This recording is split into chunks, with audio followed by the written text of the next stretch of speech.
Hello students, हम बात कर रहे थे एंटीबायोटिक के बारे में और एंटीबायोटिक्स लेक्चर की सीरीज में हमने अभी तक क्या क्या कवर कर लिया है। Sulphonamide, cotrimoxazole, fluoroquinolone, quinolones. इसके अलावा हमने जो हमारे बीटा लैक्टम एंटीबायोटिक्स हैं, चाहे उसमें पेनिसिलिन आए, सिफेलोस्पोरिन आए, मोनोबैक्टम हो, कार्बापेनम हो, ये सारे अब तक हम कवर कर चुके हैं। ठीक है, आज के लेक्चर में जिस ड्रग के बारे में, जिस एंटीबायोटिक के बारे में हम डिस्कस करने जा रहे हैं वो कौन है? टेट्रासाइक्लिन। ठीक है, तो टेट्रासाइक्लिन आपको नाम से ही पता चल रहा है, टेट्रासाइक्लिन यानी कि ये वो आपकी एंटीबायोटिक है जिसके स्ट्रक्चर में अगर स्ट्रक्चरली इसे देखने जाओगे तो 4 रिंग आपको दिखाई देंगी। टेट्रा मतलब 4 है ना। तो आप जब भी इसका टेट्रासाइक्लिन के स्ट्रक्चर की हम बात करेंगे तो इस तरीके से आपको टेट्रासाइक्लिन के स्ट्रक्चर में दिखाई देगा कि 4 रिंग आपकी बेंजीन रिंग बेसिकली आपकी क्या है, इस तरीके से फ्यूज्ड है और इनमें अलग अलग तरह के सब्स्टिट्यूशन आपको देखने को मिलेंगे। हर रिंग में ये रिंग पूरी तरह से सैचुरेटेड होती है, ठीक है, और कुछ रिंग में आपको अलग अलग देखने को मिलेगा। तो 4 रिंग है टेट्रासाइक्लिन यानी कि 4 रिंग है बेंजीन रिंग जो आपस में फ्यूज्ड है और इन्हीं में आपके अलग अलग टाइप के सब्स्टिट्यूशन आपको देखने को मिलेंगे। जैसे अगर मैं बात करूं फर्स्ट रिंग की तो यहाँ पे आपको हाइड्रोक्सिल ग्रुप दिखेगा OH, सेकेंड रिंग में आपको डबल बॉन्ड O दिखेगा और ये दोनों रिंग के फ्यूजन जहां पे यहाँ फ्यूज हो रही है यहाँ पे भी आपको OH दिखाई देगा स्ट्रक्चर में। यहाँ पे अगेन हमारा OH का सब्स्टिट्यूशन रहेगा, यहाँ पे फिर से हमारा किसका रहेगा? डबल बॉन्ड O का सब्स्टिट्यूशन रहेगा। ठीक है, इतना सब्स्टिट्यूशन देखा। यहाँ पे आपका सैचुरेशन रहेगा इस कार्बन के पॉइंट पे। ठीक है, इसके अलावा आप देखोगे जो हमारी ये सेकेंड रिंग है, अगर मैं यहाँ से काउंट करूँ, यहाँ से काउंट करोगे तो ये थर्ड रिंग है। ठीक है, जो इसके मैं यहाँ से कर रही हूँ इसलिए बोल रही हूँ। ये सेकेंड रिंग जो है इसमें आपको यहाँ पे एक फंक्शनल ग्रुप दिखाई देगा मिथाइल अल्कोहल CH3OH यहाँ पे अटैच्ड दिखेगा। अब जो सब्स्टिट्यूशन होगा ना, इतना सब्स्टिट्यूशन ध्यान में रखना है। लास्ट जो रिंग है, चाहे इसे फर्स्ट बोलो, यहाँ से काउंट करो, यहाँ से बोलोगे तो लास्ट जो रिंग है इसमें जो सब्स्टिट्यूशन है वो मेन है। कौन कौन से सब्स्टिट्यूशन होते हैं? देखो यहाँ पे पैरा पोजिशन पे हमारा क्या होता है? डाई मिथाइल अमीन ग्रुप होता है। ठीक है, डाई मिथाइल, क्योंकि N के साथ 2 मिथाइल जोड़े हैं तो इसलिए डाई मिथाइल अमीन ग्रुप हो गया। ठीक है, नेक्स्ट सेकेंड पोजीशन में हमारा हाइड्रोक्सिल ग्रुप प्रेजेंट होता है और थर्ड पोजीशन में फिर हमारे पास एक और सब्स्टिट्यूशन यहाँ पे देखने को मिलता है। वो कौन सा है? आपका CONH एमाइड, एमाइड ग्रुप आपको देखने को मिलेगा CONH NH2। ठीक है, NH ने CONH2। तो ये हमारा क्या हो गया? ओवरऑल एक टेट्रासाइक्लिन का रिंग स्ट्रक्चर है जो कि कॉमन रिंग स्ट्रक्चर है। यहाँ पे भी हमारा डबल बॉन्ड आ जाएगा इस तरीके से। ठीक है, तो ये हमारा क्या है? अब इसे बताने का रीजन क्या है? देखो कभी भी हम, आपने देखा अभी तक भी हम जितनी भी एंटीबायोटिक्स हम डिस्कस कर रहे थे उसमें हम क्या कर रहे हैं? एटलीस्ट हम रिंग स्ट्रक्चर को समझने की कोशिश कर रहे हैं क्योंकि ये मेडिसिनल केमिस्ट्री को भी हमारा कवर करेगा। ठीक है, डिटेल में पढ़ने की जरूरत नहीं होती क्योंकि इतनी सारी रिंग्स, सारी चीजें याद करना ना बहुत मुश्किल होता है। तो एटलीस्ट जिस भी आप कैटेगरी की ड्रग पढ़ रहे हो तो उसकी जो प्रोटोटाइप ड्रग है, लाइक अगर टेट्रासाइक्लिन है, अभी आप देखोगे टेट्रासाइक्लिन में हमारे पास न्यूमरस ड्रग्स हैं। ठीक है, इसके जो अलग अलग हमारी सिंथेटिक फॉर्म हमारे पास अवेलेबल है, सेमी सिंथेटिक है, तो सबके स्ट्रक्चर को याद करना डिफिकल्ट रहता है जब सारे इकट्ठे हो जाते हैं ना।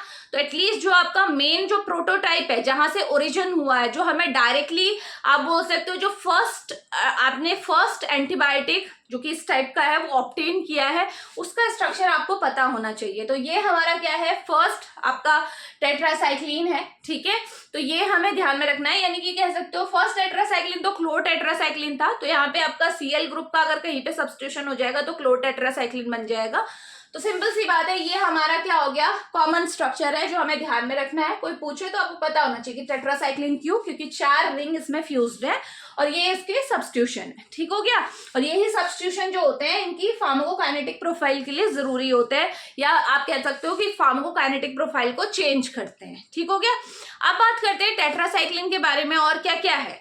टेट्रासाइक्लिन क्या होते हैं? अगर बाय नेचर आप देखोगे तो वो कैसे होते हैं? हमारे बैक्टीरियोस्टैटिक होते हैं। बैक्टीरियोस्टैटिक मतलब कि ये बैक्टीरिया को ग्रो होने से रोकेंगे, बैक्टीरिया की ग्रोथ को इनहिबिट करेंगे, उसे खत्म नहीं करेंगे। अगर खत्म करते होते तो क्या होते? बैक्टीरिसाइडल होते।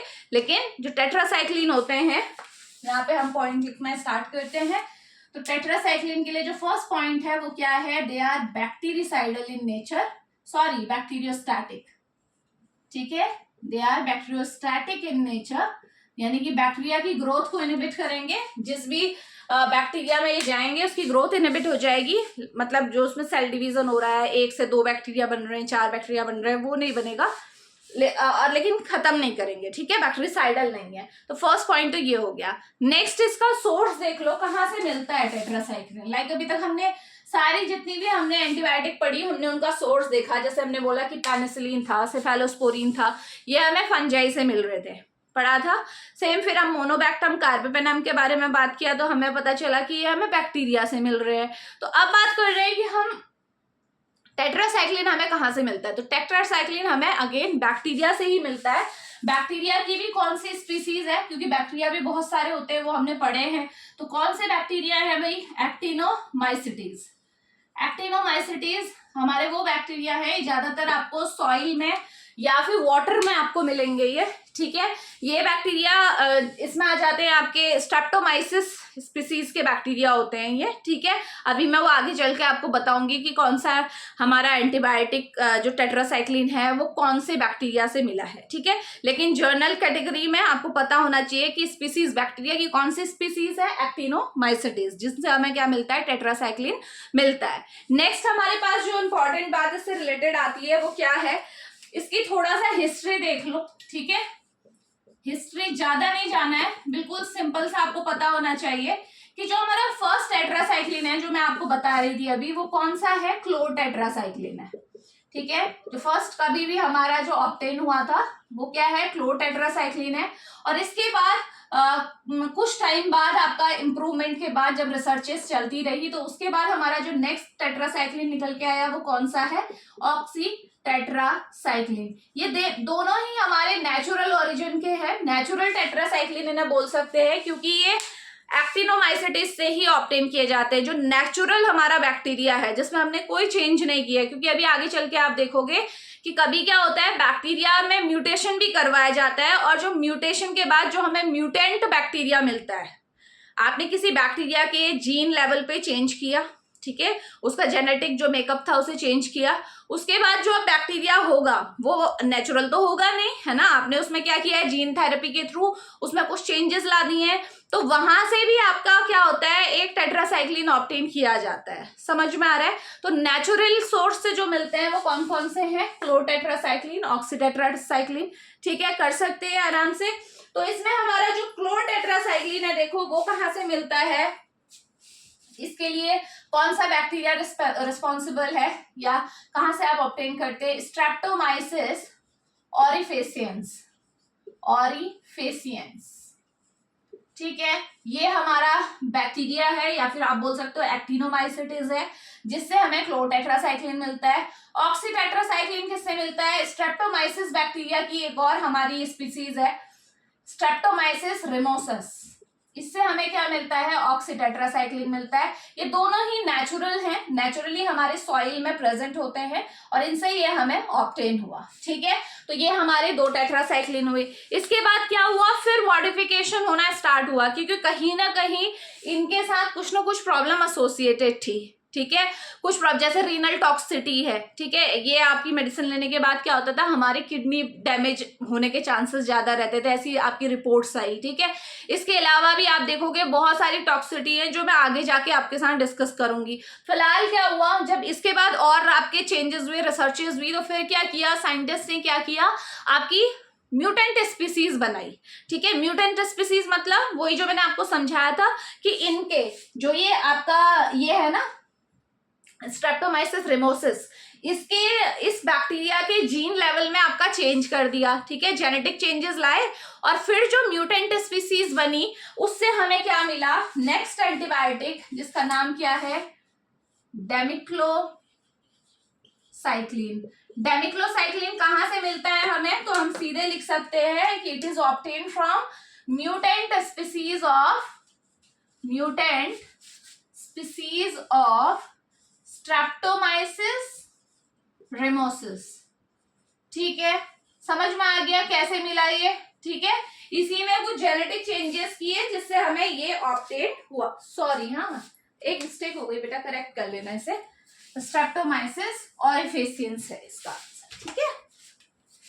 स्ट्रेप्टोमाइसिस ऑरिफिशियंस। ठीक है, तो क्या था, पहला हमें मिला क्लोटेट्रासाइक्लिन स्ट्रेप्टोमाइसिस ऑरिफिशियंस से, सेकंड मिला ऑक्सीटेट्रासाइक्लिन, ये मिला हमारा स्ट्रेप्टोमाइसिस रिमोसिस से। नेक्स्ट हमें मिला डेमिक्लोसाइक्लिन, जब हमने ये फर्स्ट वाले में यानी कि स्ट्रेप्टोमाइसिस ऑरिफिशियंस के जीन लेवल पे कुछ चेंजेस किए, म्यूटेशन किए, तो उसके बाद हमें ये मिला डेमिक्लोसाइक्लिन। नेक्स्ट इसके साथ और भी हैं, उन्हें मैं मेंशन नहीं कर रही हूँ, वो आप जनरल क्लासिफिकेशन में अपना याद कर सकते हो। ठीक है, लेमिसाइक्लिन है इसके साथ। तो नेक्स्ट हमारे पास आती हैं 2 ड्रग्स आती हैं, वो मैं यहाँ पे मेंशन कर रही हूँ, डॉक्सीसाइक्लिन और नेक्स्ट है हमारा मीनोसाइक्लिन। ये दोनों ही क्या है आपकी, ये दोनों की दोनों हमारी सिंथेटिक ओरिजिन की है, ये सिंथेटिक है। ठीक है, यानी कि ये कुछ केमिकल रिएक्शंस के थ्रू बनाई गई हैं। ऊपर वाली देखो, ये दोनों कैसी थी, नेचुरल थी, ये कैसी थी, ये नेचुरल नहीं थी। नेचुरल जो हमारे बैक्टीरिया थे उनमें म्यूटेशन के बाद हमारा जो बैक्टीरिया बना था उससे हमने ऑब्टेन की थी, तो इसे हम सेमी सिंथेटिक बोल सकते हैं, क्योंकि ये हल्का नेचुरल बैक्टीरिया को ही तो चेंज किया था। ठीक है, तो इसलिए सेमी सिंथेटिक में आता है, पूरी तरह से सिंथेटिक भी इसे नहीं बोल सकते। और लास्ट आती है हमारी सिंथेटिक, जिसमें डॉक्सीसाइक्लिन आता है और मीनोसाइक्लिन आता है। ठीक है, और इसके अब इसको इस तरीके से भी आपको बहुत सी बुक्स में देखने को मिलेगा कि ये दोनों ही आपकी जो स्टार्टिंग की है, ये फर्स्ट जनरेशन है, फर्स्ट जनरेशन स्टार्टिंग में डिस्कवर हुई थी, है ना। ये जो डेमिक्लोसाइक्लिन है ये सेकेंड जनरेशन में आती है, जो कि म्यूटेशन से ऑब्टेन हुई थी। और जो लास्ट की 2 दिखाई दे रही हैं सिंथेटिक, ये कौन सी हैं, थर्ड जनरेशन टेट्रासाइक्लिन में आती है। जनरेशन तो सबको समझ में आता है ना, एक जनरेशन से दूसरे जनरेशन में क्या फर्क होता है, वही बात होती है कि एक जनरेशन है, हम ही लोगों में क्या है कि हमारी जनरेशन अलग अलग होती है। जो आपके ग्रैंड पेरेंट्स की जनरेशन है वो अलग है, पेरेंट्स की अलग है, फिर आपकी अलग है, आपके आने वाले आपके क्या होंगे, कोई बच्चे होंगे उनकी जनरेशन अलग होगी, है ना। तो जो जनरेशन गैप होता है वो क्या किस चीज को बताता है, क्योंकि हर जनरेशन की अपनी अपनी स्पेशलिटी होती है, उनके अपने अपने कुछ क्या होते हैं, आप बोल सकते हो कुछ रिचुअल्स होते हैं या कुछ उनके बिलीफ्स होते हैं, बिलीफ सिस्टम सबका अलग अलग होता है ना। तो वो उसी के हिसाब से जो हमारी ड्रग्स होती हैं उनकी भी हमारी जनरेशन अलग अलग होती है, क्योंकि हर जनरेशन की अपनी अपनी स्पेशलिटी होती है, अपने अपने ट्रेट्स होते हैं। ठीक है, पहली जनरेशन से जब सेकेंड जनरेशन मिली तो उसमें कुछ ना कुछ मॉडिफिकेशन हुआ, आप जीन लेवल पे चेंज करके आपने ये जनरेशन पाई है। ठीक है, और इसके जरूर ऑब्वियसली कुछ ना कुछ इसमें प्लस पॉइंट भी होंगे और माइनस पॉइंट भी होंगे। वैसे ही जो थर्ड जनरेशन आई वो सिंथेसिस के थ्रू आपको मिली, इसमें भी प्लस माइनस दोनों पॉइंट्स आपको देखने को मिलेंगे।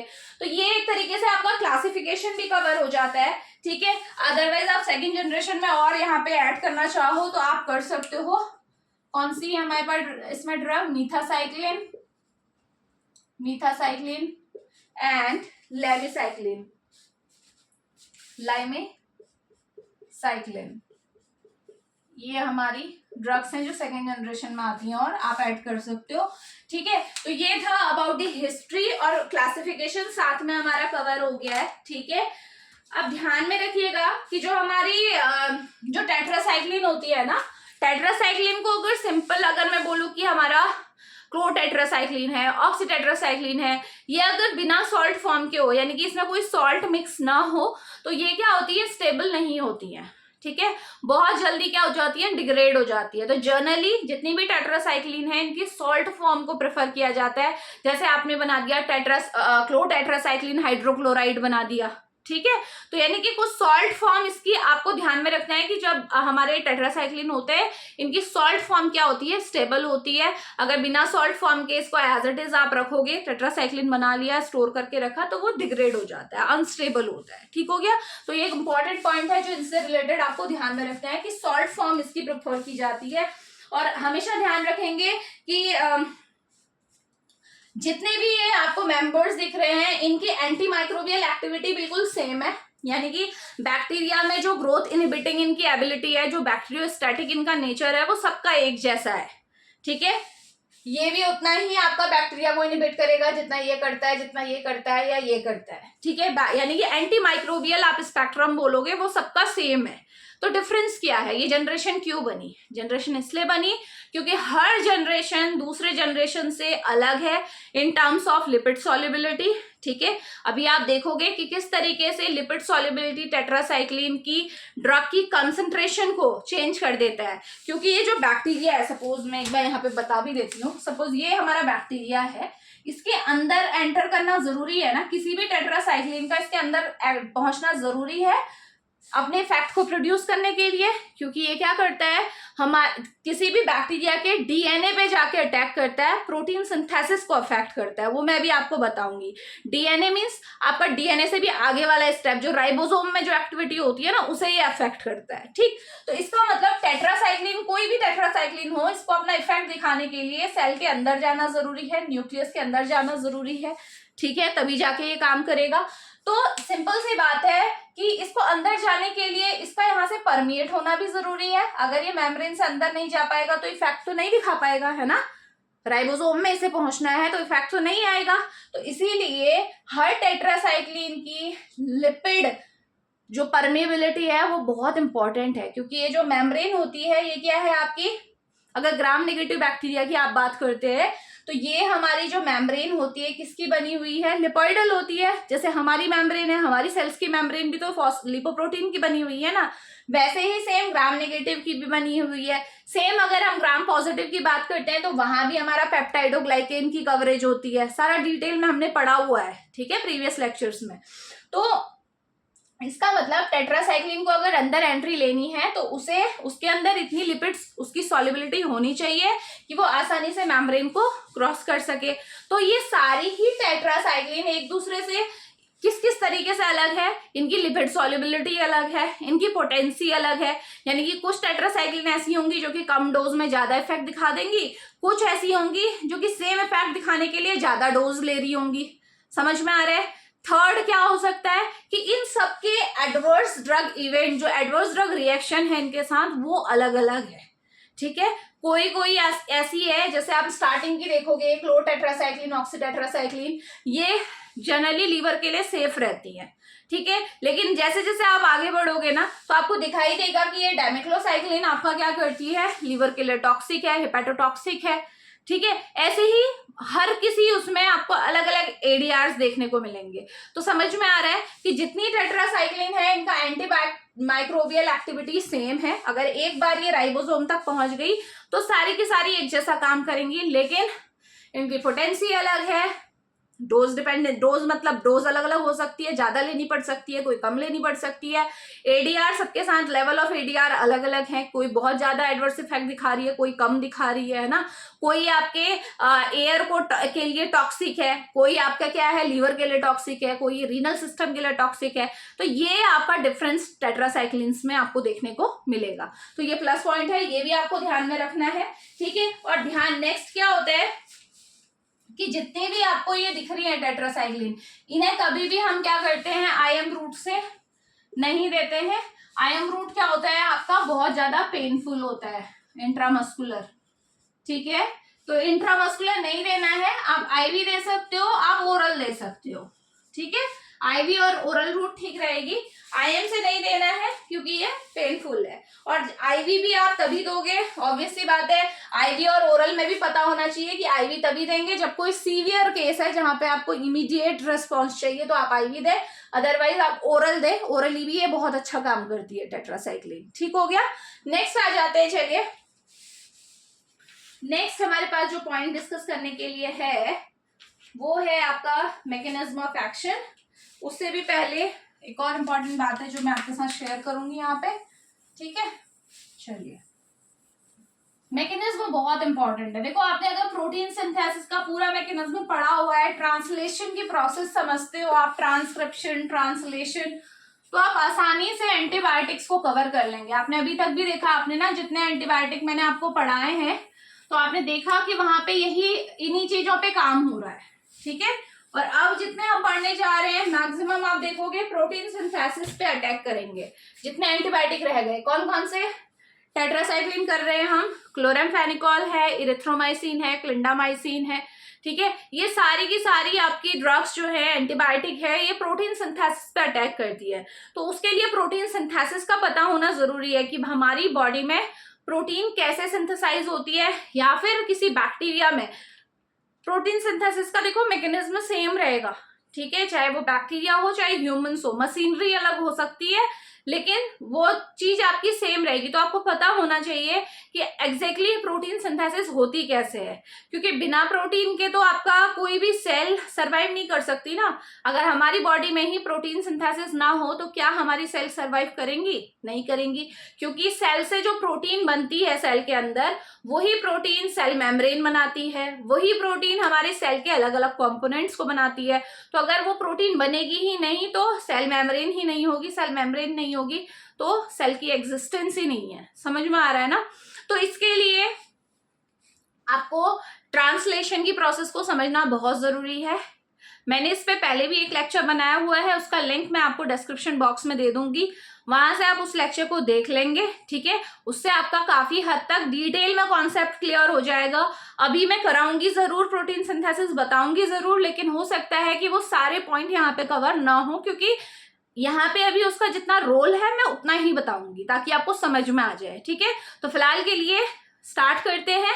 सबसे पहले ये समझेंगे कि प्रोटीन सिंथेसिस होती कैसे है, देन उसके बाद हम देखेंगे कि टेट्रासाइक्लिन क्या कर रहा है, ठीक है। और यही फिर प्रोटीन सिंथेसिस हर किसी के मैकेनिज्म में हमारे काम आने वाली है, वहां पे हमें से डिटेल में करने की जरूरत नहीं पड़ेगी, और अगर हम करेंगे भी तो आपका रिवीजन हो जाएगा हर क्लास में, ठीक है। तो आपके दिमाग में वो बात बैठ जाएगी। समझ में आ गया? तो चलिए स्टार्ट कर रहे हैं with the tetracycline mechanism of action, ठीक है। MOA mechanism of action. तो मैकेनिज्म ऑफ एक्शन को समझने के लिए सबसे पहला पॉइंट तो ध्यान में रखिए कि इसका मैकेनिज्म है क्या। ये क्या करता है आपका, it inhibits the protein synthesis in bacteria. जो प्रोटीन सिंथेसिस है बैक्टीरिया में, उसे क्या कर रहा है, इनहिबिट कर रहा है। स्पेशली मैं बैक्टीरिया क्यों बोल रही हूँ बेटे, क्योंकि अब आप ये भी कह सकते हो कि मैम अगर ये प्रोटीन सिंथेसिस को इनहिबिट कर रहा है बैक्टीरिया में, तो हमारी सेल्स में भी प्रोटीन सिंथेसिस होती है। तो हमने बैक्टीरिया को खत्म करने के लिए इसे लिया था कि ताकि बैक्टीरिया की ग्रोथ रुक जाए, लेकिन ऐसा भी हो सकता है ये हमारी सेल में जाके हमारी सेल की प्रोटीन सिंथेसिस को रोक दे। तो इसका आंसर ये है कि ऐसा नहीं होता। क्यों नहीं होता? क्योंकि जो बैक्टीरिया है, बैक्टीरिया की जो राइबोसोम है ना, राइबोसोम अलग होता है और हमारा राइबोसोम अलग होता है। इसका जो राइबोसोम में अगर आप सब यूनिट्स की बात करोगे तो इसमें हमारा क्या होता है, 70S राइबोसोम होता है, जबकि हमारी ह्यूमन बॉडी में 80S राइबोसोम होता है। तो इसीलिए हमें फर्क नहीं पड़ता एक्सेप्ट आर माइटोकॉन्ड्रिया। हमारा माइटोकॉन्ड्रिया ही एक ऐसा है जो इसका टारगेट बन सकता है, वो भी ज्यादा कंसंट्रेशन में। अगर टेट्रासाइक्लिन की कॉन्सेंट्रेशन ज्यादा होगी, या फिर नेक्स्ट क्लोरामफेमिकॉल हम पढ़ने वाले हैं, अगर उसकी कॉन्सेंट्रेशन ज्यादा होगी तो उस केस में वो हमारे माइटोकॉन्ड्रिया को अटैक कर सकता है, क्योंकि माइटोकॉन्ड्रिया का जो हमारा मशीनरी है ना, सेम बैक्टीरिया की जैसी होती है। हमारे माइटोकॉन्ड्रिया में भी आपका 70S राइबोसोम प्रेजेंट होता है, जस्ट लाइक बैक्टीरिया। इसीलिए ध्यान में ये रखना है कि और सेल्स में तो हमारे कोई फर्क नहीं पड़ने वाला है, लेकिन हमारा माइटोकॉन्ड्रिया जरूर अफेक्ट हो सकता है। और माइटोकॉन्ड्रिया खुले में तो घूम नहीं रहा है, माइटोकॉन्ड्रिया सेल के अंदर प्रोटेक्टेड है। तो अगर टेट्रासाइक्लिन आप ज्यादा ले लोगे तो फिर ये हमारी सेल्स के अंदर अगर पेनिट्रेट कर गया तो जाके ये कहीं ना कहीं हमारे माइटोकॉन्ड्रिया के साथ खेल सकता है। अदरवाइज नॉर्मल जो बैक्टीरियल एंटीबैक्टीरियल जो डोज होती है, जिसमें हम बैक्टीरिया को किल कर सकते, ग्रोथ को रोक सकते हैं, सॉरी, उस कंसंट्रेशन पे हमारी सेल्स में, हमारे माइटोकॉन्ड्रिया में कोई फर्क नहीं पड़ता। आई होप इतना आपको क्लियर हो गया होगा, ठीक है। बहुत इंपॉर्टेंट पॉइंट था जो आपको पता होना चाहिए, ठीक है। तो चलिए प्रोटीन सिंथेसिस को समझते हैं कि जब हमने कह दिया कि प्रोटीन सिंथेसिस को इनहिबिट करता है तो कैसे करता है। तो देखो शॉर्ट में देखेंगे, हमें पता है कि हर किसी की सेल के अंदर, यह हमारा बैक्टीरिया है, बैक्टीरिया के सेल के अंदर भी हमारा क्या होगा, इस तरीके से डीएनए प्रेजेंट होगा, ठीक है। और डीएनए से क्या होता है भाई, डीएनए से क्या बनता है आपका, एमआरएनए बनता है, सबको पता है, मैसेंजर आरएनए, ठीक है। कैसे बनता है डिटेल में मैंने बता चुकी हूँ, दोनों वीडियोस आपको डिस्क्रिप्शन बॉक्स में मिल जाएंगी, उनकी लिंक वहां देखेंगे आप, ट्रांसक्रिप्शन और ट्रांसलेशन को। तो जो हमारा जो बैक्टीरिया की बात हो रही है, जब मैं हमारा बोल रही हूँ तो समझ लेना कि बैक्टीरिया का जिक्र हो रहा है। तो जो ये डीएनए है, तो डीएनए सबसे पहले क्या करता है, एमआरएनए बनाता है, और डीएनए से जब एमआरएनए बनता है इस प्रोसेस को हम क्या बोलते हैं, ट्रांसक्रिप्शन। क्या बोलते हैं, ट्रांसक्रिप्शन। अभी इससे हमें कोई लेना देना नहीं है ट्रांसक्रिप्शन की, क्योंकि अल्टीमेटली हमारा जो टारगेट है वो प्रोटीन सिंथेसिस यानी कि ट्रांसलेशन का इफेक्ट है। अब ये एमआरएनए क्या करता है भाई, ये एमआरएनए, ये सब प्रोसेस सेल के अंदर हो रही है, मैं बाहर जरूर दिखा रही हूँ लेकिन ये सेल के अंदर है पूरा, ठीक है। तो अब ये एमआरएनए क्या करता है सेल के अंदर, का मैं इसे ब्रॉड करके दिखाऊंगी ना इस सेल को, तो पूरे बोर्ड को कवर कर लो, सेल मान लो, ठीक है। तो देखो सेल के अंदर एमआरएनए बन गया, ठीक है, डीएनए ने एमआरएनए बना दिया। एमआरएनए होता क्या है, एमआरएनए क्या है, हमारा एक सेट है बेसिकली, ठीक है। एमआरएनए इस तरीके से होता है, ठीक है। इसमें आपके क्या होते हैं, कोड्स प्रेजेंट होते हैं इस तरीके से, ये कोड प्रेजेंट है। कोड क्या होते हैं भाई, आपने पढ़ा है purine and pyrimidine base pairs, है ना। तो एक सीक्वेंस होता है प्यूरिन और पायरिमिडीन बेस पेयर का, उसी को हम क्या बोलते हैं, कोडॉन बोलते हैं, ठीक है। तो इस तरीके से एमआरएनए में हमारे कोडॉन्स होते हैं जो कि डीएनए से हमें मिले हैं। तो डीएनए में देखो हम कोई से भी कोडॉन यहाँ पे लिख सकते हैं, लाइक यहाँ मैंने लिख दिया AUG, ठीक है। नेक्स्ट मैंने लिखा आपका CAG, ठीक है। लाइकवाइज आप कुछ भी मेंशन कर सकते हो स्टार्टिंग में, यहाँ पे चलिए मैं मेंशन कर देती हूँ CG एंड नेक्स्ट आ जाएगा Q, ठीक है।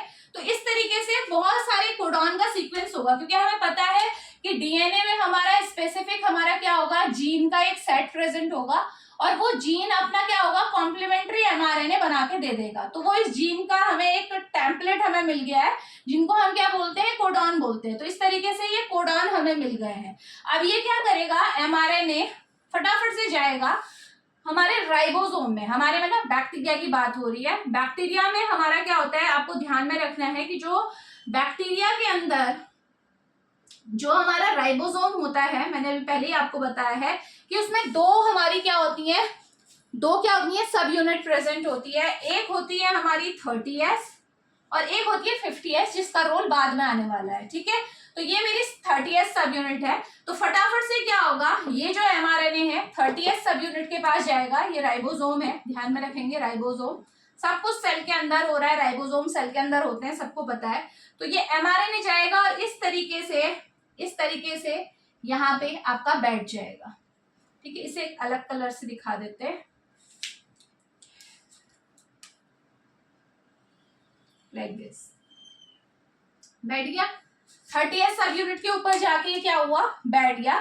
अब जब ये बैठेगा तो क्या होगा, देखो सपोज ये है, ये कोडॉन है, ठीक है, इस तरीके से ये कोडॉन है। तो ये वाले कोडॉन को मैं मेंशन कर रही हूँ, सपोज ये आया AUG, ठीक है। अब क्या होगा, इतना समझ में आ रहा है कि डीएनए से बना एमआरएनए, ट्रांसक्रिप्शन की प्रोसेस थी, वो एमआरएनए जाके हमारे राइबोसोम की 30S जो सब यूनिट होती है उसके ऊपर जाके इस तरीके से बैठ जाता है, ठीक हो गया। अब क्या होगा, अब यहाँ पे रोल आता है टीआरएनए का, ट्रांसफर आरएनए होता है ना जो, अब उसका रोल आता है। तो टीआरएनए क्या करता है, देखो वो बैठा हुआ है हमारे साइटोप्लाज्म में, सेल के अंदर ही है, इस तरीके से हमारा ये टीआरएनए है, देखो ये है हमारा टीआरएनए।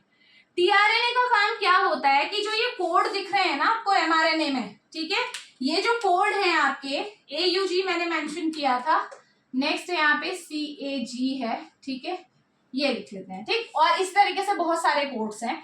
तो टीआरएनए का काम क्या होता है कि जो आपके कोड है उनके एंटी कोड को लेके आना।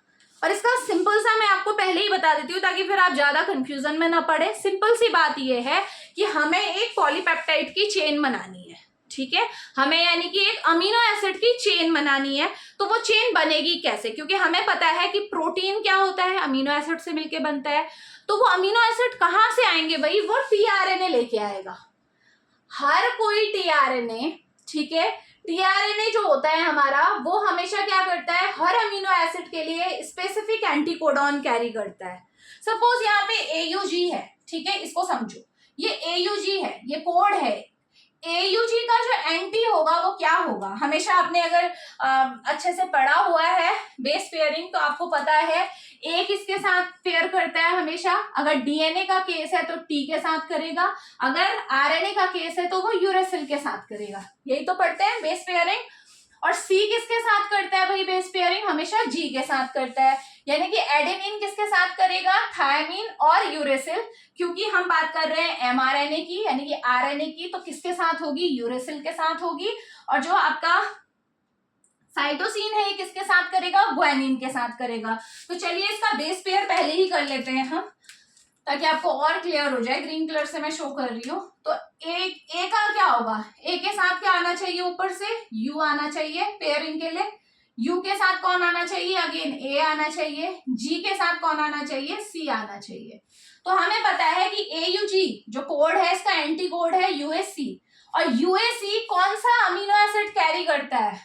UAC। ये जो होते हैं ना एंटी कोड, ये स्पेशल होते हैं हर अमीनो एसिड के लिए। यानी कि अगर मुझे UAC चाहिए तो ये कौन सा अमीनो एसिड है जो उनको लेके आ सकता है अपने साथ? ये है मिथियोनिन। मिथियोनिन आपका अमीनो एसिड है जो इन एंटीकोड को लेके आएगा। तो चलिए मिथियोनिन आ रहा है, टीआरएनए ने लाने का काम कर रहा है, इसलिए इसे ट्रांसफर आरएनए करते हैं। ये केवल क्या करता है? ट्रांसफर करने का काम कर रहा है और कोई काम नहीं कर रहा। ये क्या कर रहा है? मिथियोनिन को ट्रांसफर कर रहा है, क्योंकि मिथियोनिन के पास स्पेशल एंटीकोड प्रेजेंट है इस कोडोन के। ठीक है, तो यूएसी आ गया है ना, समझ रहे हो ना इस बात को? तो चलो टीआरएनए आया इस तरीके से, ये आया, क्योंकि हमने ग्रीन में शो किया तो ग्रीन से ही करते हैं, है ना, तो कोई कंफ्यूजन नहीं होना चाहिए। ये आया हमारा टीआरएनए और ये ले आया यूएसी। ठीक है, अब यहाँ पे एक और बात आती है, ये आपका हो गया इनिशिएशन। ठीक है, इनिशिएशन हो चुका है, यानी कि पहला टीआरएनए आ चुका है। अब इससे भी पहले इनिशिएशन में एक और पॉइंट याद करो, जब आप डिटेल में वीडियो देखोगे ना, जो मैंने आपको लिंक दिया हुआ है, जब आप उसमें देखोगे तो आपको पता चलेगा कि ये टीआरएनए ऐसे ही नहीं आ जाता है। सबसे पहले जो ये अमीनो एसिड होते हैं, जो पहला अमीनो एसिड आपको दिखाई दे रहा है, इसका एक्टिवेशन होता है। ठीक है, एटीपी की प्रेजेंस में ये हमारा जो अमीनो एसिड है वो एक्टिवेट होता है, और एक्टिवेट होने के बाद ही ये यहाँ आता है। ठीक है, तो मैं डिटेल में नहीं जा रही हूँ, वो आप वीडियो में देख सकते हैं। तो आ गया, चलो ये वाला आपका जो आपका बेसिकली टीआरएनए है वो अपने साथ एंटीकोड लेके यहाँ पे पहुंच चुका है। तो ये हो गया हमारा इनिशिएशन। अब क्या होता है, नेक्स्ट स्टेप क्या होता है? जैसे ही ये इनिशिएटर कॉम्प्लेक्स बन चुका होता है, वैसे ही हमारी दूसरा जो हमारी सब यूनिट है, कौन सी सब यूनिट है भाई? दूसरी सब यूनिट है 50S सब यूनिट, इस तरीके से आके बैठ जाती है 30S के ऊपर। अभी तक नहीं थी ना ये 50S सब यूनिट, अलग थी, लेकिन जैसे ही ये इनिशिएटर कॉम्प्लेक्स बना, यानी कि जो फर्स्ट आपका, और हमेशा मैंने यहाँ AUG का ही क्यों बनाया, क्योंकि आपको पता होना चाहिए कि जब भी पॉलीपेप्टाइड चेन बनती है, ट्रांसलेशन होता है, तो उसका एक इनिशिएटर कोडॉन होता है। इनिशिएशन शुरुआत वहीं से होती है, शुरुआत हमेशा AUG से ही होगी। ठीक है, AUG जब आएगा ना आपका इस पॉइंट पे, तभी शुरुआत होगी, उससे पहले कुछ नहीं होने का है। ठीक हो गया, तो ध्यान रखेंगे। इवन मुझे इसे अगर मैं बढ़ाना चाहूँ तो इसे बढ़ा सकती हूँ थोड़ा, क्योंकि मुझे इजेक्टर साइड भी यहाँ पे शो करनी पड़ेगी, है ना। तो इस तरीके से बनाएंगे इसे, ये हमारा बन गया। ठीक है, तो ये हमारा बन गया 50S सब यूनिट बैठ गई। अब इसके बाद देखो, जो हमारा 50S ऊपर आया है, तो 50S जो सब यूनिट होती है, इसमें हमारी 3 साइट होती है, हमेशा ध्यान रखना। 3 साइट कौन कौन सी है भाई? 50S सब यूनिट में एक साइड होती है इजेक्टर साइड, एक होती है P साइड, और एक होती है A साइड। ठीक है, तो पहला जो हमारा जो टीआरएनए था वो पहले से ही कहाँ पे फिट बैठ रहा है? हमारा P साइड में आ रहा है। ठीक है, तो ये 50S सब यूनिट इस तरीके से बैठती है ताकि जो P साइड है उसमें ये कॉम्प्लेक्स आए। ठीक है, इसके बाद अब नेक्स्ट क्या होगा? अब यही प्रोसेस आगे को चलती रहेगी। अब दूसरा टीआरएनए आएगा इस तरीके से, देखो एक और हमारे पास क्या है, ये हमारा टीआरएनए है। अब ये भी आ गया, देखो अब ये टीआरएनए क्या करेगा, नेक्स्ट जो हमारे पास कोड है कौन से हैं, CAG, इसके एंटीकोड लेके आएगा। CAG का बताओ भाई क्या एंटीकोड होगा, C का क्या होगा G, A के साथ किसकी होगी बेस पेयरिंग U, और G के साथ किसकी बेस पेयरिंग होगी C, यानी कि GUC लाना है। तो ये एक टीआरएनए होगा जो अपने साथ एक स्पेशल आपका अमीनो एसिड कैरी करेगा, क्योंकि वो ये वाले कोड देता होगा, एंटी कोड देता होगा। अब ये टीआरएनए आएगा और इस तरीके से ए साइड में आके बैठ जाएगा, इस तरीके से देखो ए साइड में आ रहा है ना, ये इसको थोड़ा सा ऐसा कर देते हैं ताकि और क्लियर हो जाए। ये हमारी पी साइड है। अब देखो ये आया अमीनो एसिड आराम से, ये हमारा टीआरएनए आया, सॉरी टीआरएनए इस तरीके से अपने साथ एंटीकोड लेके आया है। इस तरीके से ये आपके बेस पेयरिंग होगी। यहाँ पे G आ जाएगा, GUC आप मेंशन कर सकते हैं यहाँ पे GUC, ठीक है, हो गई पेयरिंग हो गई। तो अब क्या होगा, ये जो हमारे अमीनो एसिड अभी यहाँ पे भी यहाँ पे है, ठीक है, यहाँ पे इस वाले में क्या था, ये था अमीनो एसिड, ये वाला भी अपने साथ अमीनो एसिड को लेके आया था। अब नेक्स्ट स्टेप क्या होगा, अब इस चीज को समझो। अब क्या होता है, यहाँ पे रोल आता है एक स्पेशल टाइप के आपके एंजाइम का, जिसका नाम है हमारा, यहाँ पे मैं इस एंजाइम को मेंशन कर रही हूँ, ये वो एंजाइम है, ठीक है। इस एंजाइम का नाम क्या है, मैं यहाँ पे मेंशन कर रही हूँ, इसका नाम है आपका पेप्टिडाइल ट्रांसफरेज, या फिर इसे एक और नाम दिया जाता है जिसका नाम है राइबोजाइम। क्या है, राइबोजाइम। तो ये दोनों ही नेम सेम है, ठीक है। तो अब देखो ये एंजाइम क्या करता है, इस एंजाइम का क्या काम होता है कि जो ए साइड में अमीनो एसिड है जो टीआरएनए के साथ जुड़ा हुआ है, और जो पी साइड में अमीनो एसिड है, इन दोनों के बीच में पेप्टाइड बॉन्ड बनाएगा, क्योंकि ये दोनों अमीनो एसिड है। एक अमीनो एसिड दूसरे अमीनो एसिड से कौन से बॉन्ड से जुड़ता है, पेप्टाइड बॉन्ड से, ठीक है। तो क्या होगा, दोनों के बीच में पहले तो बनेगा क्या, पेप्टाइड बॉन्ड, ठीक हो गया। पेप्टाइड बॉन्ड बनने के बाद क्या होगा, ये जो पी साइड में अमीनो एसिड है ये यहाँ से नॉकआउट हो जाएगा, और पूरा का पूरा जो, क्योंकि दोनों के बीच में बॉन्ड बन चुका है, मैं आपको इस तरीके से दिखाती हूँ उसे, है ना, यहाँ पे देख लो इसे, सपोज ये है वो, ठीक है, ये अमीनो एसिड मैंने दिखा दिया, इन दोनों के बीच में बॉन्ड बनेगा, ठीक है। सबसे पहला काम इस पेप्टिडाइल ट्रांसफरेज एंजाइम ने क्या किया, इन दोनों के बीच में हमारा क्या हुई, पेप्टाइड बॉन्ड बना, और जैसे ही पेप्टाइड बॉन्ड बना तो वैसे ही क्या हुआ, ये जो अमीनो एसिड पी साइड में था ये यहाँ से हट गया और कहाँ आ जाएगा, ए साइड में आ जाएगा कूद के। समझ में आया। तो अब रिजल्टेंट जो सिचुएशन आपको देखने को मिलेगी वो कैसी होगी, उसे फटाफट से यहाँ पे देख लेते हैं, ठीक है। रिजल्टेंट सिचुएशन ये होने वाली है, अब मैं सिंपल बना के दिखा रही हूँ, पूरा तामझाम हम नहीं लेके चल रहे हैं। EPA 3 साइड थी, तो यहाँ पे हमारा क्या था, टीआरएनए आया हुआ था इस तरीके से, ये हमारा ए साइड में आया था, ए साइड में हमारा क्या था, ऑब्वियसली अपने साथ एंटी कोड लेके आया था इस तरीके से, स्पेशल इसके साथ एक अमीनो एसिड जुड़ा था। तो और यहाँ पी साइड में भी हमारा क्या था, पी साइड में भी टीआरएनए था इस तरीके से, ये भी अपने साथ अमीनो एसिड लाया था, लेकिन ये यहाँ से इसके अमीनो एसिड ने ए वाले के साथ अमीनो एसिड के साथ पेप्टाइड बॉन्ड बनाया और यहाँ से निकल के इस साइड आ गया। यानी कि इसे मैं चलो यहीं पे ना वो कर देते हैं, डिफ्रेंशिएट करने के लिए कलर चेंज कर देते हैं। ए साइड में जो है अमीनो एसिड वो रेड कलर से बता दिया, ये रेड कलर वाला है, और पी साइड से जो आया है वो अमीनो एसिड ब्लू कलर का ये बन गया। तो इस तरीके से देखो दोनों अमीनो एसिड ए साइड में आ चुके हैं, ए साइड में प्रेजेंट जो टीआरएनए है उसके ऊपर आ चुके हैं, देखो आ चुके हैं।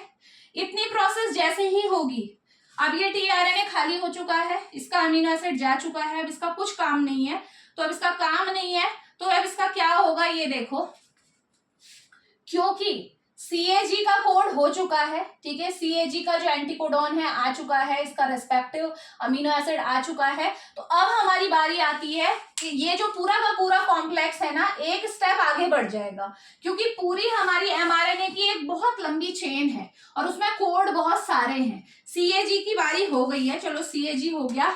अब यहाँ पे देखो UAG अभी नहीं लिखते, नहीं तो चेन टर्मिनेट हो जाएगी, और मैं भी आपको बताती हूँ उसका क्या रीजन है। CAU, ठीक है। अब CAG हो चुका है, CAG का नंबर आ चुका है, तो नेक्स्ट हमारे पास यहाँ पे देखो CAU है, क्योंकि अब हमारा इतना प्रोसेस हो चुका है, टीआरएनए के पास दोनों अमीनो एसिड आ चुके हैं ए साइड में। तो अब हमें अब क्या होगा, ये पूरा कॉम्प्लेक्स एक स्टेप आगे खिसक जाएगा। और जब ये आगे खिसकेगा तो आप खुद सोचो कि क्या होगा। जो हमारा ए साइड में जो टीआरएनए है वो अब कहाँ पे आ जाएगा, पी साइड में आ जाएगा। आगे बढ़ाओ, ये कॉम्प्लेक्स को एक स्टेप आगे बढ़ा दो, तो अब इसकी कवरेज देखो क्या हो जाएगी। जो अब ये है, इसको एक स्टेप आगे बढ़ा रहे हैं। हटाओ इसे, यहाँ से हटा देते हैं इस कॉम्प्लेक्स, इसको पूरे को, ठीक है। जो सब यूनिट्स हैं 50s 30s सब यूनिट एक स्टेप आगे बढ़ेगी।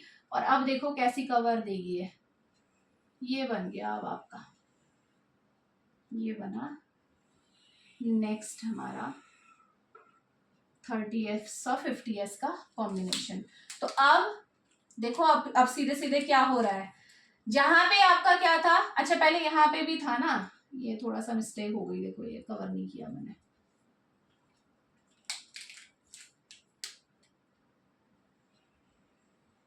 ये आएगा, पी वाले को तो कवर करना ही पड़ेगा ना, केवल एक स्टेप आगे बढ़ता है ये, ठीक है, इस तरीके से। तो अब क्या होगा आपका, जब ये आगे बढ़ेगा तो क्या हो गया, अब बनाओ इस 50s की आप 3 साइड बनाओ। अब आपकी ये वाली साइड, ये वाली, ये हो गई इजेक्टर साइड, ये हो गई पी साइड और ये हो गई ए साइड, ठीक है। तो अब क्या होगा, देखो जो हमारा टीआरएनए खाली हो चुका था, यानी कि ये जो टीआरएनए खाली हो चुका था वो देखो अब किस साइड में आ गया है, ये आ चुका है अब हमारी, अब इसकी साइड्स चेंज हो गई हैं, ये आ चुका है हमारा खाली वाला ई साइड में आ चुका है। और जो दोनों अमीनो एसिड जिसमें थे वो आ चुका है पी साइड में। और ए साइड में एक नया आ चुका है जिसका यहाँ पे कोड्स प्रेजेंट है। और जब नया टीआरएनए जो आएगा, नेक्स्ट जो टीआरएनए आएगा वो इसके कॉम्प्लीमेंट्री आएगा, CAU के कॉम्प्लीमेंट्री आएगा, ठीक हो गया। इसके बाद जो आएगा ना वो किसका, अब जो टीआरएनए आएगा वो CAU के कॉम्प्लीमेंट्री होगा। तो यानी कि CAU का कॉम्प्लीमेंट्री कौन होगा, कौन सा टीआरएनए होगा, बताओ कौन से कोड रहेंगे इसमें। ऑब्वियसली इसमें भी एक स्पेसिफिक अमीनो एसिड होगा। और CAU का क्या होगा, C का कॉम्प्लीमेंट्री कौन होता है, G, A का कॉम्प्लीमेंट्री अगेन U, और U का कॉम्प्लीमेंट्री A, GUA। तो यानी कि ये टीआरएनए यहाँ पे आएगा जिसमें एक अमीनो एसिड हमारे पास अवेलेबल है। तो फटाफट से यहाँ पे इसके पास एंटी कोड हैं, कौन से हैं भाई, GUA, ठीक है। तो ये बेस पेयरिंग हो गई, ठीक। अब इसके बाद सेम वही प्रोसेस रिपीट होगी, फिर से क्या होगा, यहाँ पे मेंशन कर रही हूँ मैं इसे, ये हमारा है टीआरएनए जो आया है ए साइड में, ठीक है। इसके पास हमारा किस कलर से बना है, इसे ब्लैक से बना देते हैं, ठीक है। ये एक अमीनो एसिड इसके पास अवेलेबल है, ठीक। और ये इसके बेस पेयर्स हैं जो हो चुकी है बेस पेयरिंग। अब क्या होगा, सेम वही प्रोसेस होगी। ये जो एंजाइम है हमारा पेप्टिडाइल ट्रांसफरेज, जिसको हम राइबोजाइम भी बोलते हैं, ये फटाफट से क्या करेगा, ये जो पी साइड में अमीनो एसिड है इसकी और इसके बीच में पेप्टाइड बॉन्ड फॉर्म करेगा। पेप्टाइड बॉन्ड फॉर्म होते ही नेक्स्ट क्या होता है, पी साइड में जो अमीनो एसिड हैं वो अपने टीआरएनए से हट जाएंगे और सारे के सारे कहाँ शिफ्ट हो जाएंगे, ए साइड में। तो अब जो आपको देखने को मिलेगा वो नेक्स्ट स्टेप में क्या होगा कि ये जो दोनों अमीनो एसिड हैं, क्योंकि पहले पेप्टाइड बॉन्ड बना था और ये दोनों के दोनों अमीनो एसिड यहाँ से खिसक के कहाँ आ गए, हमारे इसके पास आ गए। अच्छा, ये रेड है और ये ब्लू है। जो सबसे पहले बना था वो सबसे ऊपर ही रहेगा, ठीक है। तो ये इस तरीके से हमारा रहेगा, ठीक। अगर आपने वो कलर जो शो किया है उसमें आप देख लीजिएगा, ठीक है, कौन कौन से कलर हमने मेंशन किए हुए हैं इससे पहले, उस हिसाब से आप मैनेज कर लेंगे। तो ए साइड में आप सारे के सारे आ गए, सेम वही बात होगी कि यानी कि अब बात ये आ गई कि CAU का भी आपका क्या हो चुका है, एंटी कोडिंग हो चुकी है।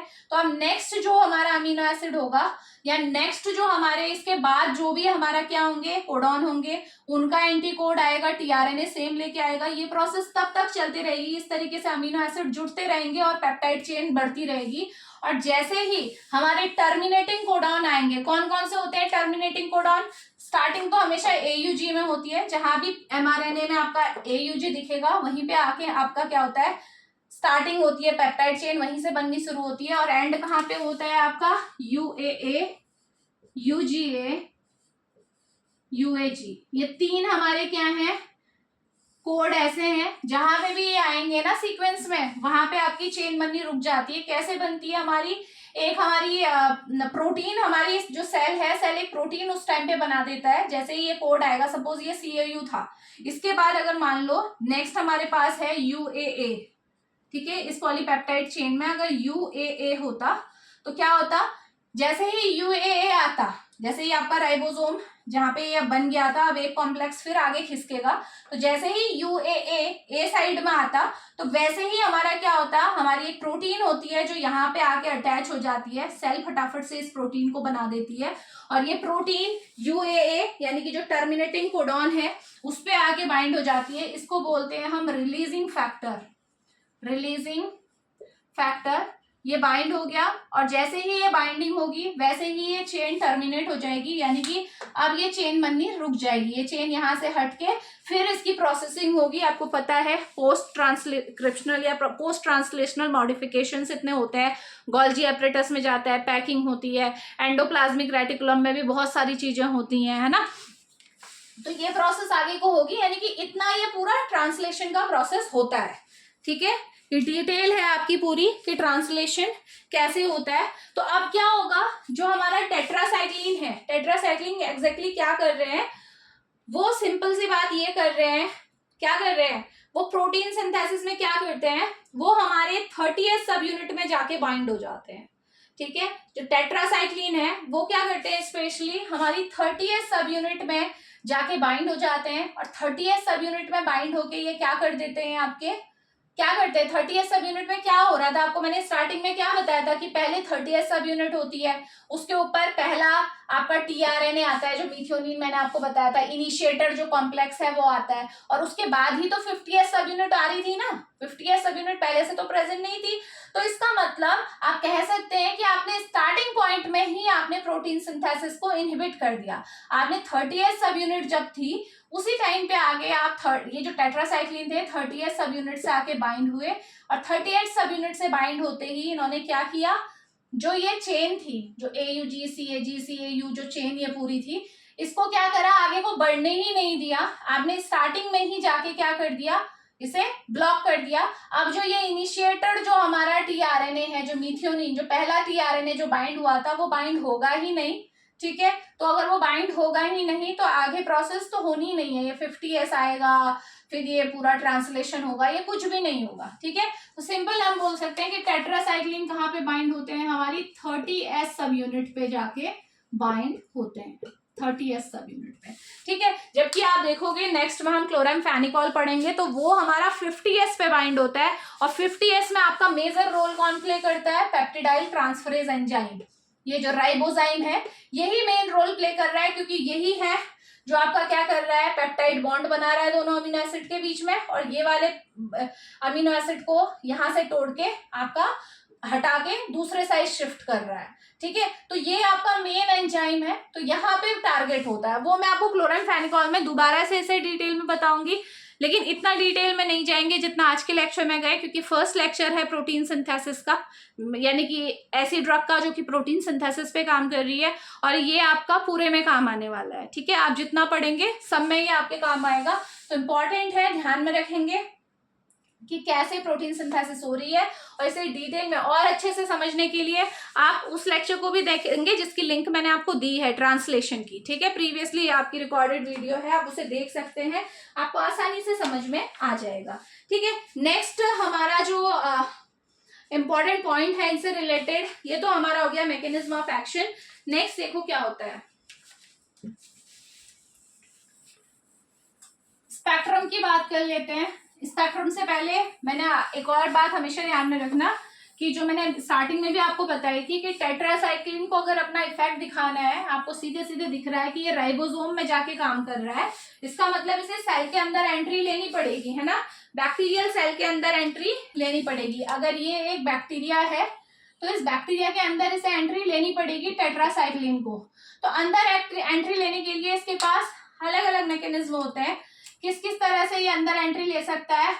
जो ग्राम नेगेटिव बैक्टीरिया हैं उनकी सेल मेम्ब्रेन में तो इस तरीके के पोर्स होते हैं, पोरीन चैनल होते हैं, उनके थ्रू इसने एंट्री ले ली, ठीक है। पोरीन चैनल ये होते हैं हमारे स्पेशली ग्राम नेगेटिव बैक्टीरिया में, ठीक है। ग्राम नेगेटिव पॉजिटिव बता चुकी हूँ मैं पहले ही डिटेल में आपको, ठीक है। दोनों की सेल वॉल और सेल मेम्ब्रेन का फर्क होता है, ठीक है। नेक्स्ट हमारे पास और क्या ऑप्शन है कि कुछ टेट्रासाइक्लिन ऐसे भी होते हैं, जैसे ग्राम पॉजिटिव की मैं बात करूं, वो डायरेक्टली यहाँ पे कहा कैसे चले जाते हैं, पैसिव डिफ्यूजन के थ्रू चले जाते हैं। पैसिव डिफ्यूजन, पैसिव डिफ्यूजन क्या होता है भाई, हायर टू लोअर। आपने टेट्रासाइक्लिन लिया तो ऑब्वियस सी बात है कि बाहर आपके सर्कुलेशन में उसका लेवल ज्यादा होगा और बैक्टीरिया के अंदर कम होगा, तो हाई टू लो आपका आसानी से डिफ्यूज कर जाता है। लेकिन इसके लिए एक कंडीशन होती है कि लिपिड सॉल्युबिलिटी होनी बहुत ज्यादा जरूरी है ड्रग की, इसलिए मैंने बताया था आपको स्टार्टिंग में ही, ठीक है। तो टेट्रासाइक्लिन जो जितना ज्यादा लिपिड सॉल्युबल होगी वो उतना ज्यादा पैसिवली अपना डिफ्यूज कर जाएगी। कुछ ऐसे होते हैं जो कि कैरियर मीडिएटेड भी होते हैं, एक्टिव ट्रांसपोर्ट जिन्हें बोलते हैं, यानी कि ऐसा भी होता है कि टेट्रासाइक्लिन को सेल के अंदर जाने के लिए किसी ट्रांसपोर्ट सिस्टम की जरूरत पड़ती है। तो ये इतने सारे हमारे क्या है तरीके हैं जिससे टेट्रासाइक्लिन सेल के अंदर जा सकता है, ठीक है। पोरिन वाला ऑप्शन केवल ग्राम नेगेटिव बैक्टीरिया के पास होता है, ग्राम पॉजिटिव के पास नहीं होता है, ध्यान में रखना है, ठीक है। क्योंकि ये पोरिन जो होती है केवल जो ग्राम नेगेटिव बैक्टीरिया की मेम्ब्रेन होती है उसमें प्रेजेंट होती है, और ग्राम पॉजिटिव में तो मेम्ब्रेन होती ही नहीं है, तो फिर तो वहां पे प्रेजेंट होने ना होने का तो कोई सवाल ही नहीं उठता है ना। तो ये बात ध्यान रखेंगे। नेक्स्ट जो इम्पोर्टेंट बात आपको ध्यान में रखनी है वो मैं आपको पहले ही बता चुकी हूँ, ठीक है। वही बात कि हमारा जो होस्ट होता है यानी कि ह्यूमन जो है वो रेजिस्टेंट होते हैं टेट्रासाइक्लिन। आप बैक्टीरिया को की ग्रोथ को इनहिबिट करने के लिए दोगे तो हमारी बॉडी में हमारी सेल्स में कोई फर्क नहीं पड़ेगा एक्सेप्ट माइटोकॉन्ड्रिया। माइटोकॉन्ड्रिया पे फर्क पड़ सकता है हमारी, अगर वो हमारी सेल के अंदर गया, और वो जाता कब है, जब आप हाई कंसंट्रेशन में टेट्रासाइक्लिन कंज्यूम कर लेते हैं, ठीक है। नेक्स्ट हमारे पास आता है, इसका हम स्पेक्ट्रम देख लेते हैं, प्लस इसके यूजेस भी साथ में कवर हो जाएंगे, ठीक है। यूजेस ध्यान रखना कि जो टेट्रासाइक्लिन होता है ना, पहले ये बहुत ज्यादा इफेक्टिव था, इसकी जो ड्रग्स थी बहुत ज्यादा इफेक्टिव थी।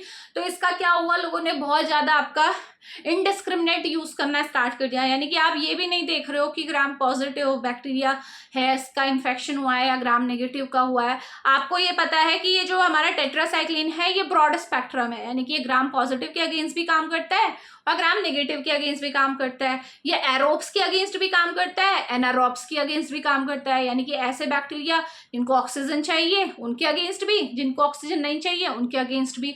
तो लोगों ने क्या किया, इसको ऐसे ही आपका जहां पे भी लग रहा है इन्फेक्शन है टेट्रासाइक्लिन को यूज कर लिया, क्योंकि टेट्रासाइक्लिन भाई ब्रॉड स्पेक्ट्रम है।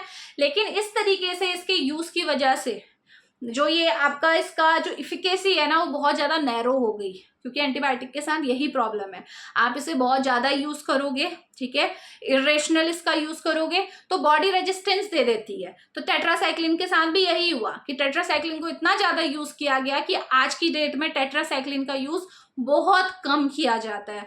बहुत सारी स्पीसीज ऐसी हैं बैक्टीरिया की जो इसके अगेंस्ट रेजिस्टेंट हो चुकी हैं, जिन पे कोई फर्क पड़ता ही नहीं है टेट्रासाइक्लिन का। और एक टाइम ऐसा था कि बहुत ज्यादा इफेक्टिव थी टेट्रासाइक्लिन, समझ में आ गया, ठीक है। फिर भी हमें ये पता होना चाहिए कि कौन कौन सी स्पीसीज ऐसी हैं जो इसके अगेंस्ट आपका टेट्रासाइक्लिन आज भी इफेक्टिव है, रेजिस्टेंट नहीं है, और कौन सी ऐसी स्पीसीज है जिसके अगेंस्ट आपकी रेजिस्टेंस डेवलप हो चुकी है, यानी कि जहां पे कुछ भी काम नहीं हो रहा है, ठीक है। तो ध्यान में रखेंगे कि जो टेट्रासाइक्लिन है अगर हम देखें तो ये ग्राम पॉजिटिव, मैं बता चुकी हूँ कि ये आपके ग्राम पॉजिटिव के अगेंस्ट भी काम करती है, ग्राम नेगेटिव के अगेंस्ट भी काम करती है, एरोब्स के अगेंस्ट भी काम करती है, एनारोब्स के अगेंस्ट भी काम करती है, ठीक है। लेकिन ज्यादा यूज होने की वजह से इनकी रेजिस्टेंस आ जाती है, रेजिस्टेंस डेवलप हो गई है। तो देखें कौन कौन से ऐसे बैक्टीरिया हैं जो रेजिस्टेंट नहीं है, जिनमें आज भी ये इफेक्टिव है। तो देखो कौन कौन से हैं, माइकोप्लाज्मा हो गया आपका, माइकोप्लाज्म जो बैक्टीरिया है उसके अगेंस्ट ही अभी भी इफेक्टिव है। क्लेमाइडिया, क्लेमाइडिया आपका क्लेमाइडियल जो होता है आपका ये सेक्सुअली ट्रांसमिटेड इन्फेक्शन की कैटेगरी में आता है। तो क्लेमाइडियल जो इन्फेक्शन होते हैं उसके लिए जो बैक्टीरिया रिस्पॉन्सिबल है उसके लिए आज भी हमारा टेट्रासाइक्लिन एफिकेशियस है। नेक्स्ट हमारे पास आता है निजेरिया जो स्पीसीज है, जैसे गोनोरिया हो जाता है ना, गोनोरिया है, मेनिंजाइटिस है, ये दोनों ही ऐसी चीज है जिनके अगेंस्ट आज भी आपका क्या है, टेट्रासाइक्लिन सेंसिटिव है, ठीक है, ध्यान में रखिएगा। मेनिंजाइटिस मतलब आपके ब्रेन की जो आउटर कवरिंग है मेनिंजेस, उनमें इन्फ्लामेशन हो रहा है, ठीक है, इसके अगेंस्ट हो गया। नेक्स्ट हमारे आते हैं इसमें वो भी आता है, एक मिनट रुकना, ठीक है, हाँ, एच पाइलोरी, ठीक है, एच पाइलोरी इन्फेक्शन पता है सबको, ठीक है, कैसे आपने पढ़ा था, एसिड में पढ़ा होगा, ठीक है। एच पाइलोरी इन्फेक्शन की वजह से भी क्या होता है, हमारा एसिड प्रोडक्शन बढ़ जाता है ना स्टमक में। एंटासिड्स लेते हो ना, फिर प्रोटॉन पंप इनहिबिटर लेते हो, बहुत सारी कैटेगरी हमारे पास अवेलेबल है। तो एच पाइलोरी जो बैक्टीरिया है उसके अगेंस्ट भी हमारा क्या है, टेट्रासाइक्लिन इफेक्टिव है।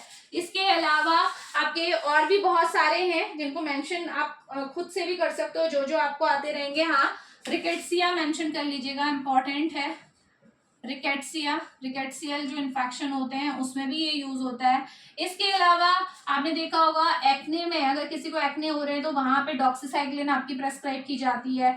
ब्रुसेलोसिस आपकी एक कंडीशन है। ब्रुसेलोसिस बेसिकली ये डेयरी प्रोडक्ट से होती है, ठीक है। आपका इसका बैक्टीरिया है जो ये ब्रुसेलोसिस करता है और डेयरी प्रोडक्ट से ये इन्फेक्शन फैलता है। तो ये ब्रुसेलोसिस के ट्रीटमेंट में भी इसे यूज करते हैं। नेक्स्ट आपका अगर आपको ट्रैवलर डायरिया हो गया, ठीक है, आप ट्रैवलिंग कर रहे हो इधर से उधर, 10 जगह का आप पानी पीते हो, खाना खाते हो, तो उस टाइम पे अगर किसी को डायरिया हो जाता है, तो अगर ट्रैवलर डायरिया है तो ट्रैवलर डायरिया के अलग अलग कारण हो सकते हैं। बैक्टीरियल इन्फेक्शन ही होता है ज्यादा, कि आपका एस्चेरिचिया कोलाई का इन्फेक्शन हो गया, साल्मोनेला का इन्फेक्शन हो गया, ठीक है, क्लेप्सियला का इन्फेक्शन हो गया, तो ये वहां पे भी आपका आप यूज कर सकते हो। ट्रैवलर डायरिया में ये दिया जाता है। और नेक्स्ट जो है आपका, ये तो मैंने यही मेंशन कर दिया, सेक्सुअली ट्रांसमिटेड जो डिजीज है जिसमें हमारा सिफिलिस भी आता है, इंक्लूडिंग सिफिलिस, गोनोरिया यहाँ पे मेंशन कर दिया था मैंने, हालांकि यहाँ पे भी कर रही हूँ मैं। तो इनके ट्रीटमेंट में इसे यूज किया जाता है। बट फिर भी ये सारे इंडिकेशन इसके हैं, लेकिन फिर भी क्या है, इससे अगर बेहतर ड्रग अवेलेबल है, अगर ऐसी ड्रग अवेलेबल है जो कि अच्छा इफेक्ट प्रोड्यूस करती है, तो हम टेट्रासाइक्लिन को इतना नहीं देते हैं, क्योंकि टेट्रासाइक्लिन के अगेंस्ट रेजिस्टेंस बहुत जब डेवलप हो गई है, ठीक है।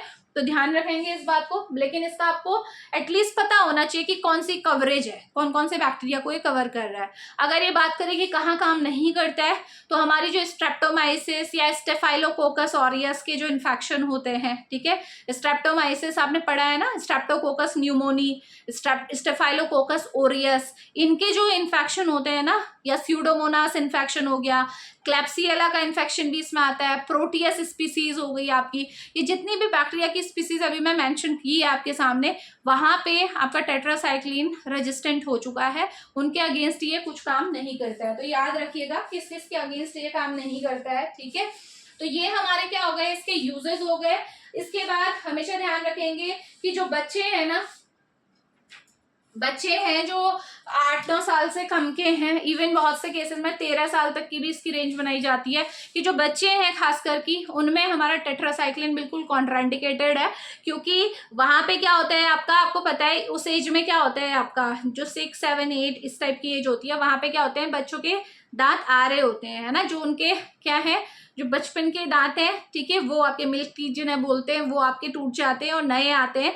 तो अगर उस स्टेज में आप टेट्रासाइक्लिन देते हो तो उनकी दांतों में स्ट्रेनिंग हो जाती है, ठीक है। तो इसीलिए वो स्ट्रेनिंग को रोकने के लिए ये बिल्कुल कॉन्ट्राइंडिकेटेड है। आप उस एज में आप बच्चों को ये नहीं देंगे, इवन आप प्रेग्नेंट जो विमेन हैं उनमें नहीं दोगे, क्योंकि ये क्या करता है, आपका प्रेग्नेंट विमेन में अगर आप दोगे तो वहां से भी ये हमारा कहाँ चला जाएगा, बेबी तक पहुंच जाएगा, ठीक है, जो मदर के वुम में जो आपका फीटस है वहां तक ये पहुंच जाएगा, और फीटस पे पहुंचेगा तो ये टॉक्सिटी जो अब हम पढ़ेंगे टेट्रासाइक्लिन के साथ है वो भी हो जाएंगी, ठीक है। तो ये ध्यान में रखिएगा, तो वहां पे भी नहीं देना है ये। इसके अलावा जो आपको पता होना चाहिए वो क्या क्या है भाई, हाँ, इसके साथ आपको टॉक्सिटी के बारे में थोड़ा बहुत पता होना चाहिए कि किसके साथ क्या क्या टाइप की टॉक्सिटी है आपकी। तो ध्यान में रखिएगा कि जो हमारा फर्स्ट कैटेगरी कौन सी मैंने आपको बताई थी, जो फर्स्ट है हमारे पास, ठीक है, तो जो हमारा सबसे ज्यादा आप ध्यान रखिएगा कि जो डायरिया की सबसे मैंने 3 जनरेशन आपको बताई थी, ठीक है, 3 जनरेशन में जो फर्स्ट जनरेशन है, सेकेंड जनरेशन है और थर्ड जनरेशन, 3 जनरेशन आपको बताई थी। तो जो थर्ड जनरेशन होती है ना, इसमें जो आपके जो जनरली टेट्रासाइक्लिन के साथ जो डायरिया की प्रॉब्लम रहती है वो सबसे ज्यादा कम रहती है, और सबसे ज्यादा डायरिया होने के चांसेस इसके साथ होते हैं, ठीक है, फर्स्ट जनरेशन के साथ। थर्ड जनरेशन के साथ सबसे ज्यादा प्रॉब्लम क्या है, ये फोटोटॉक्सिक रिएक्शन आपको देने को दे सकता है, फोटोटॉक्सिटी, यानी कि जैसे ही आपने किसी को डाइमेक्लोसाइक्लिन दे रखी है और वो सन एक्सपोजर होता है तो एकदम से क्या होगा, सनबर्न की सिचुएशन आ सकती है, स्किन में रिएक्शंस हो सकती हैं। तो ये आपका फोटोटॉक्सिटी किसके साथ है, डाइमेक्लोसाइक्लिन के साथ है। नेक्स्ट डेमिक्लोसाइक्लिन के साथ एक और प्रॉब्लम है जिसको बोलते हैं हम vestibular toxicity. Vestibular toxicity, vestibular toxicity मतलब वेस्टिबुल एयर का पार्ट है, वेस्टिबुलर सिस्टम। तो क्या होता है, बैलेंस नहीं बनता है। अगर आप किसी को डेमिक्लोसाइक्लिन दे रहे हो, अगर डेमिक्लोसाइक्लिन की कॉन्सेंट्रेशन ज्यादा हो गई तो वो बैलेंस नहीं बना सकता है, डिजीज सा फील करेगा, ठीक है, चक्कर से आने लगेंगे, उसे वर्टिगो की फीलिंग होगी। तो ये प्रॉब्लम आपकी किसके साथ होती है, आपकी डेमिक्लोसाइक्लिन के साथ होता है, वेस्टिबुलर टॉक्सिटी। तो ध्यान रखिएगा, पूछा जाता है, एमसीक्यूज में पूछा जाता है स्पेशली। और अगर मैं बात करूं थर्ड जनरेशन की, थर्ड जनरेशन के साथ जो हमारा डॉक्सीसाइक्लिन या मिनोसाइक्लिन है, उसके साथ सबसे बड़ी प्रॉब्लम है रीनल टॉक्सिटी की, ठीक है। किडनी के लिए दिक्कत कर सकता है ये, ठीक है, रीनल टॉक्सिटी इसके साथ हो सकती है। और साथ ही साथ जो मेन इसके एडवर्स इफेक्ट है, सॉरी हाँ एक यहाँ पे मिस्टेक हो गई बेटा, इसे करेक्ट कर लेना। जो वेस्टिबुलर टॉक्सिटी है ना, ये मिनोसाइक्लिन के साथ है, डेमिक्लोसाइक्लिन के साथ नहीं, किसके साथ है, मिनोसाइक्लिन के साथ, करेक्ट कर लेंगे, ठीक है। डेमिक्लो के साथ फोटोसेंसिटिविटी, फोटोटॉक्सिटी है, और है डायबिटीज इंसिपिडिस, बहुत इंपॉर्टेंट है, डायबिटीज इंसिपिडिस। क्या होता है डायबिटीज इंसिपिडिस, आपके जब बॉडी में वाटर का लेवल कम हो जाता है, उसी को डायबिटीज इंसिपिडिस बोलते हैं। जनरली ये हमारा इस बीमारी में होता क्या है, जो हमारा एंटी डायूरेटिक हार्मोन है, जो कि बॉडी से फ्लूइड को बाहर नहीं जाने देता है, उसको ये अपोज करता है। यानी कि अगर आप डेमिक्लोसाइक्लिन दोगे तो डेमिक्लोसाइक्लिन एडीएच को काम नहीं करने देगा, तो एंटी डायूरेटिक हार्मोन काम नहीं कर पाएगा, तो आपकी बॉडी का जो फ्लूइड रिजर्व करने का काम जो एडीएच करता था वो नहीं कर रहा है, तो सारा का सारा फ्लूइड आपका एक्सक्रीट हो जाएगा वाया किडनी। तो ब्लड में आप बोल सकते हो जो वाटर लेवल है वो खुद ब खुद क्या हो जाएगा, आपकी बॉडी का कम हो जाएगा। तो डायबिटीज इंसिपिडिस इसके साथ प्रॉब्लम है डेमिक्लोसाइक्लिन के साथ। और ये जो प्रॉब्लम मैंने बताई थी वेस्टिबुलर टॉक्सिटी, यानी कि जो डिजीनेस वर्टिगो वाली फीलिंग है, वो मिनोसाइक्लिन के साथ होती है, ठीक है, ध्यान रखेंगे, ठीक है, ये आप करेक्ट कर लेंगे बेटे, ठीक। इसके अलावा जो इम्पोर्टेंट पॉइंट है, ठीक है, और सबसे अगर ये बोला जाए कि सबसे ज्यादा, वैसे सबके साथ रीनल टॉक्सिटी होती है, इनमें जितनी भी ड्रग्स आती हैं, और सबसे कम जो रीनल टॉक्सिटी है वो किसके साथ है। अगर रीनल टॉक्सिटी सबसे कम की बात करूं तो सबसे कम है डॉक्सीसाइक्लिन के साथ। डॉक्सीसाइक्लिन आपकी एंटीबायोटिक है, टेट्रासाइक्लिन एंटीबायोटिक, जिसके साथ रीनल टॉक्सिटी सबसे कम रहती है। तो ये था ऑल अबाउट टेट्रासाइक्लिन, ठीक है। इसमें आपका फार्माकोकाइनेटिक आप अपने आप से भी देख सकते हो। हालांकि आपको पता होना चाहिए कि जो ग्रुप 1 में जो ड्रग आती हैं फूड के साथ इंटरफेयर करता है, तो जब भी आप ये ड्रग लो, चाहे आप क्लोटेट्रासाइक्लिन या ऑक्सीटेट्रासाइक्लिन, इन्हें हमेशा क्या करना चाहिए, आपका खाना खाने से या तो पहले ले लो या फिर उसके बाद ले लो, यानी कि एक गैप मेंटेन करो, क्योंकि फूड इसके एब्जॉर्प्शन के साथ इंटरफेयर करता है। जबकि आप देखोगे थर्ड जनरेशन में आते आते आप देखोगे थर्ड जनरेशन की जो हमारी ड्रग है उनको फूड से कोई लेना देना नहीं है। तो डॉक्सी या मिनोसाइक्लिन आप कभी भी ले सकते हो, फूड के साथ भी ले सकते हो, कोई दिक्कत नहीं करेगा, एब्जॉर्प्शन में कोई प्रॉब्लम नहीं होगी। प्लाज्मा प्रोटीन बाइंडिंग भी देखोगे आप, इनकी अच्छी खासी है, ठीक है। तो इनका इफेक्ट आपके ब्लड में बहुत लंबे टाइम तक रहता है। मेटाबॉलिज्म की बात करें तो ये जितनी भी ड्रग आपको दी जा रही है, ये बहुत ही पार्शियली मेटाबोलाइज होती है। कुछ तो ऐसी है जो मेटाबोलाइज होती नहीं है, सीधे ही जाके एक्सक्रीट होती है, जैसे आपका फर्स्ट जनरेशन है। सेकेंड जनरेशन में जो ड्रग आती है वो आपका उसका स्लाइट आप या पार्शियल मेटाबॉलिज्म बोल सकते हो, कि पूरा मेटाबोलाइज नहीं होती है, थोड़ा बहुत अमाउंट मेटाबोलाइज होगा, ज्यादा से ज्यादा आपका यूरिन में एक्सक्रीट हो जाएगा, ठीक है। तो इसका मतलब मेटाबॉलिज्म नहीं हो रहा है, तो वो भी एक प्लस पॉइंट है, यानी कि ड्रग का इफेक्ट हमारे ब्लड में या ड्रग का लेवल हमारे ब्लड में ज्यादा देर तक रहेगा, ठीक है। लास्ट में आओगे आप थर्ड जनरेशन को दोगे तो ये भी आपकी क्या है, इस कैटेगरी में भी जो ड्रग आती है वो पार्शियली मेटाबोलाइज होती है, ठीक है। कंप्लीट मेटाबॉलिज्म किसी का भी नहीं हो रहा है, और सारी की सारी जो भी हमारी हैं मैक्सिमम यूरिन में एक्सक्रीट होती हैं, कुछ ऐसी हैं जो हमारी फीसेस में एक्सक्रीट हो रही हैं। जैसे इसमें एग्जांपल है आपका 1 मिनट, हाँ, जो डॉक्सीसाइक्लिन है ना, डॉक्सीसाइक्लिन हमारे फीसेस में एक्सक्रीट होती है, बाइल या फीसेस में, ठीक है। बाकी हमारी ज्यादातर आपकी यूरिन में जाके ही एक्सक्रीट होती है। तो ये था ऑल अबाउट टेट्रासाइक्लिन। लेक्चर थोड़ा एक्सटेंड हो गया क्योंकि प्रोटीन सिंथेसिस यहाँ पे मैंने आपको बता दी है। नेक्स्ट क्लास जब क्लोरामफेनिकोल को कवर करेंगे तो वहां पे प्रोटीन सिंथेसिस को और भी कंसाइज वे में लेके चलेंगे, ठीक है। मिलते हैं नेक्स्ट लेक्चर में। Thank you so much.